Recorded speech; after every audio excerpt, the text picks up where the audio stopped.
Buongiorno cari amici, benvenuti anche oggi nel vostro canale del vostro Marietta Veneziano. Da come avete visto dalla mascherina principale, oggi noi parleremo di angeli e geni e demoni, tanto per dare una spolverata a certi concetti, perché mi sono reso conto che nei vari gruppi social che frequento c'è un pochino di mancanza di conoscenza. Quindi, prima di iniziare, vi chiedo, se non l'avete ancora fatto, di iscrivervi al canale di Legarda e del vostro Marietto Veneziano e di venirci a trovare nei gruppi Facebook e anche Telegram. E se vi scappa, anche un bel super like che fa sempre bene al morale. Bene, adesso iniziamo subito con spiegare una cosa. I geni e gli angeli sono due cose differenti, sono due cose proprio differenti.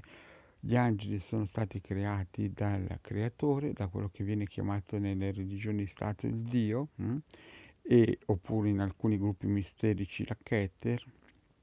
Invece i geni sono creati dall'uomo e principalmente vengono creati da maghi che di solito diciamo sono maghi neri.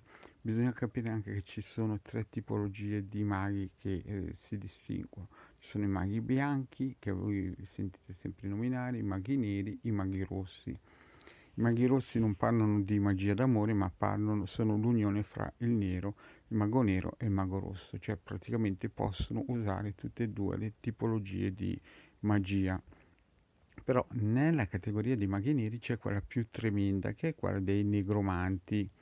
I negromanti sono poi quelli che praticamente costruiscono o attivano questi geni. Ma da dove li prendono queste forze dei geni?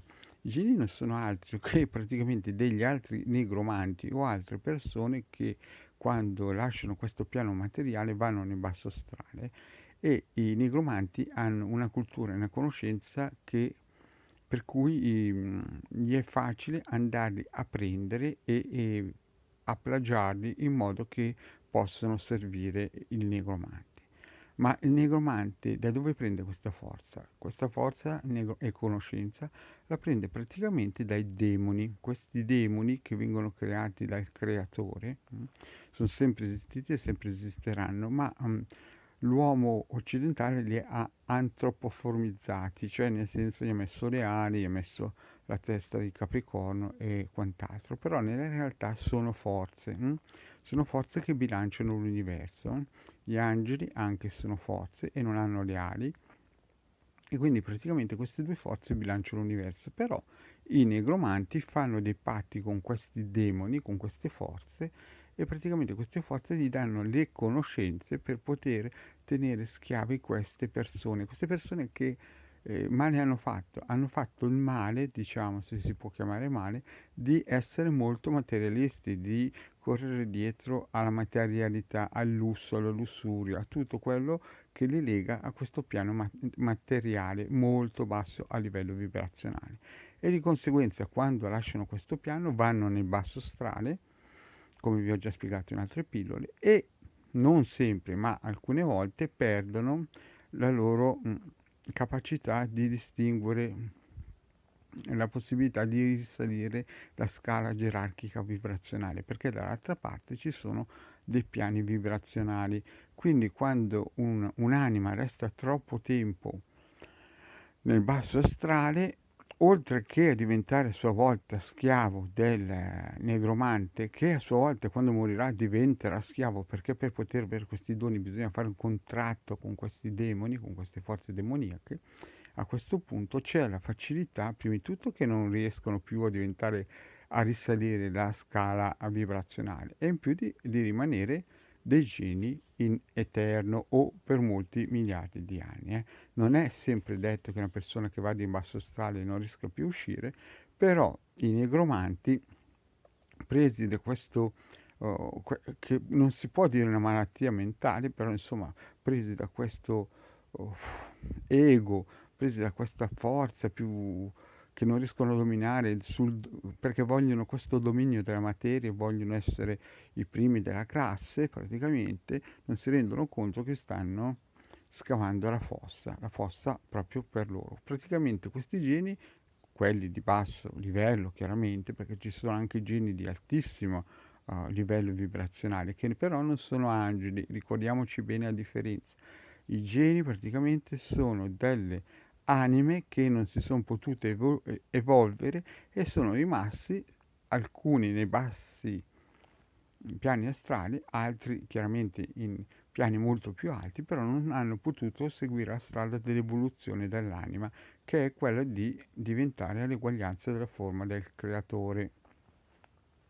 Quindi cosa abbiamo capito da questo? Abbiamo capito che quando nei social c'è gente che dice io parlo con gli angeli a destra, a sinistra, o arrivano giù le forze, le fratellanze di luce, roba del genere, voi dovete capire che non c'entra niente con la realtà. Quelli sono magari geni, anche geni di basso livello, che si sono camuffati per prendere in giro e ingannare le persone. Ed è per questo che bisogna sempre, dico sempre, stare molto attenti a questi gruppi, perché praticamente a forza di mandare luce colorata, angeli colorati e quant'altro, non fanno altro che imbrigliare con dei contratti virtuali, perché anche se non è scritto alla fine il concetto questo, voi fate praticamente dei contratti con queste entità senza saperlo e venite imbrigliati. Questo non voglio fare allarmismo, perché il vostro Marietto Veneziano e la vostra Hildegard vi hanno messo anche la possibilità di andare a cercare di scaricare in modo gratuito nel sito del capitano.alterviste.org alcuni circuiti radionici di protezione, e vi spiegano le varie e vi spieghiamo nelle nostre pillole come potervi proteggere col cerchio di fuoco e l'ovetto colorato. Però c'è questa possibilità che potrebbe, dico potrebbe, che qualcuno, magari preso un po' dalla mancanza di conoscenza, si farà mandare troppa luce colorata, e dentro questa luce colorata c'è un bel genietto. Poi bisogna anche distinguere una cosa, che i negromanti, perché il genio basso risponde prima? Proprio perché è più attaccato alla materialità e alla terra di questo, alla vibrazione di questo pianeta. I geni alti fanno una fatica immensa a scendere in questo piano vibrazionale, per il semplice fatto che è troppo densa per loro. Chiaramente i geni alti vengono, ma vengono solo se chiamati da, diciamo, operatori del settore che hanno sia un'anima che uno spirito che un corpo performante. Capite che se quello che fa voodoo cerca di chiamare un genio altissimo, penso che né il genio abbia voglia di scendere, perché non si può immergere in un piano vibrazionale marcio, sia il soggetto che fa nigromanzia o voodoo può salire a un piano così alto. Quindi, cari amici, vi ripeto, state attenti a questi vogliamoci tutti bene, siamo tutti fratelli, arrivano gli angeli di luce e roba del genere, perché sono delle grandi frignate.